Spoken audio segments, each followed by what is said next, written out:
Hi there, Victor Pross speaking to you, anarchist artist. A quick little video concerning discussing why some people aren't anarchists. That's kind of like a funny little title for a video. I know, why some people aren't anarchists, as if it was just like a small handful that weren't, right? But that's the title I'm going with. Anyway, let's examine some of the reasons why some people aren't anarchists. I mean, you'd think the video would I would do a theme called why certain people are anarchists, but no, I'm going with why some people aren't anarchists. So that is the theme of this video. Okay, so, well,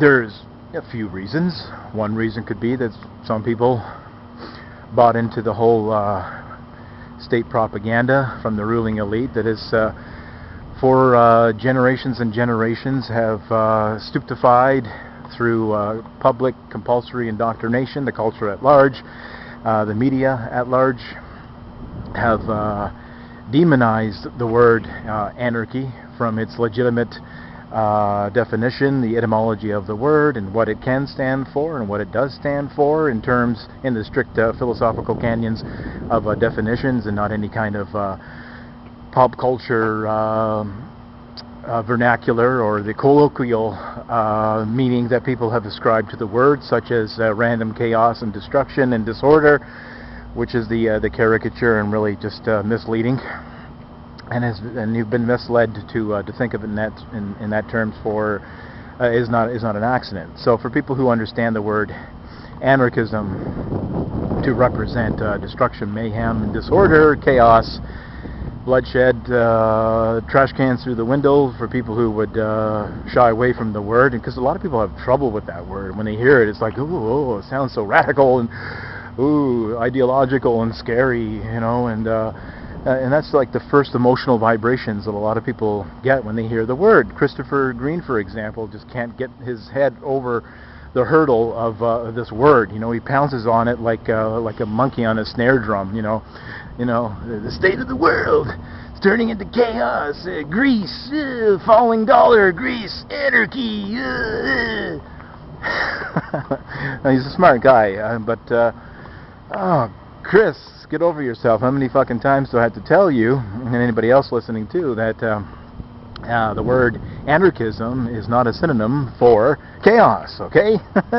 Jesus fucking Christ. Anyway, back to the video. Now, but for people who understand it to be that, though, of course they're not going to designate themselves as an anarchist. But let's take a look at those people who do have a much better idea of the word anarchism and anarchy because of you, dear viewer, listener. Let's say that you are the type of person that you are a voluntarist, you are an anarchist, and you've made your views very clear to the people in your life, your friends and family members, that there's no doubt, because you're outspoken about these matters. They've heard you, no matter how many times they, like little monkeys, trying to place their hands over their ears and block out and kind of like dissolve their minds into fog because they're fearful and don't want to hear certain painful but necessary harsh truths, but somehow what you've had to say has seeped through their intellectual cavity, such as it is. And they know what your anarchism stands for. That is based upon the non-aggression principle, that the state is institutionalized violence. The state is inherently evil. It is an evil, violent, monopolized hierarchy. End of story. That is all it is. The state is what it does. Okay, and we can all see what it does. The world over and throughout all of history. If anybody cares to crack open a book in this dumbed down age, or to look at alternative media sources and educate themselves, the truth is the truth. History is history. You investigate these matters, you'll find that the state is what it is. It's a violent hierarchy, period. It's immoral. It's evil. End of story. End of story. End of fucking story. So, your anarchism is based on an ethical principle, the non-aggression principle. It is a school of thought, a philosophy of peace, if you will, to speak in more poetic terms and less academia. It is a philosophy of peace, of non-aggression. Doesn't mean it's doctrinaire and ideological and cosmological and metaphysical, that anarchy, we're all destined for it, that it's written in the fabric of the universe, that it's manifest destiny, that we'll have an anarchist state. It's nothing airy-fairy than that. It's the simple, somber, rational look that violence is wrong, that the state is institutionalized violence. It's a simple acknowledgement of that fact. That's all it is. It's an acknowledgement. It doesn't mean the anarchist going on to say that it's inevitable and that we're destined for it and or whatnot. There is no. I don't subscribe to any kind of historical determinism. I'm just acknowledging a moral fact. That's all I'm doing. That's all I'm doing, and I'm outspoken about it. The same sense that that one can speak against institutionalized slavery of the plantation days and the colonizations and whatnot. So, you know, a lot of people, you come across, if you're an abolitionist at the time, you probably came across as somebody who was impractical and a nutcase and a boat rocker and whatnot. But those people spoke a very important, crucial, ethical truth, just like the anarchist is doing in this modern day age, particularly at this juncture of history. So once people have a basic, very definite idea where you're coming from, where does their continued jeering and hostility spring from? Well, I mean, what the fuck is it with these people?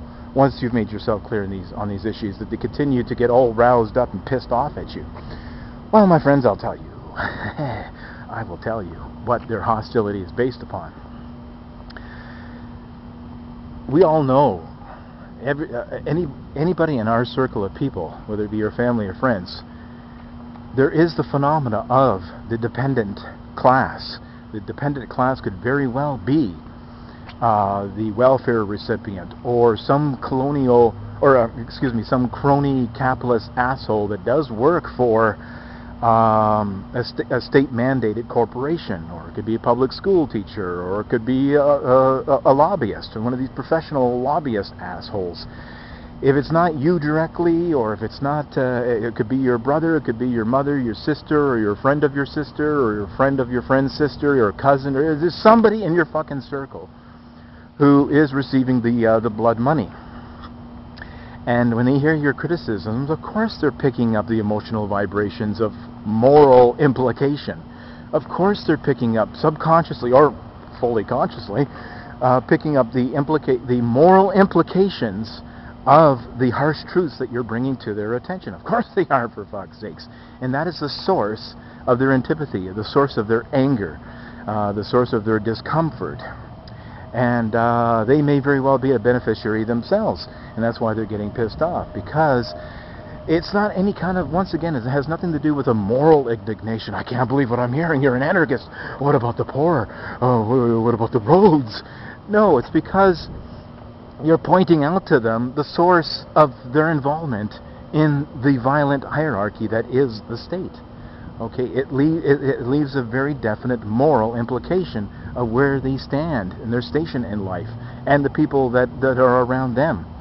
So that's what it comes down to. That's what their anger and their pissy words and their jeering and their mockery, it swings back from passive-aggressive of being pissed off and snotty and very mean-spirited. You ever see fucking status and their mean-spiritedness?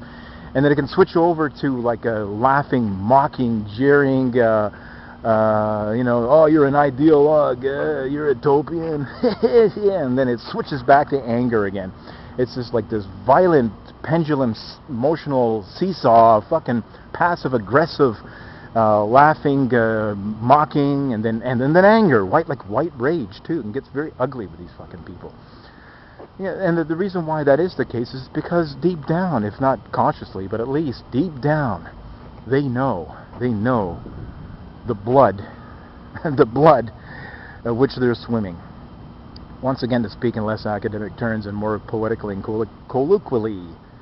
colloquial. Anyway, I guess that's all I have to say on that matter. Victor Pross signing out, Anarchist Artist. Pop goes the culture.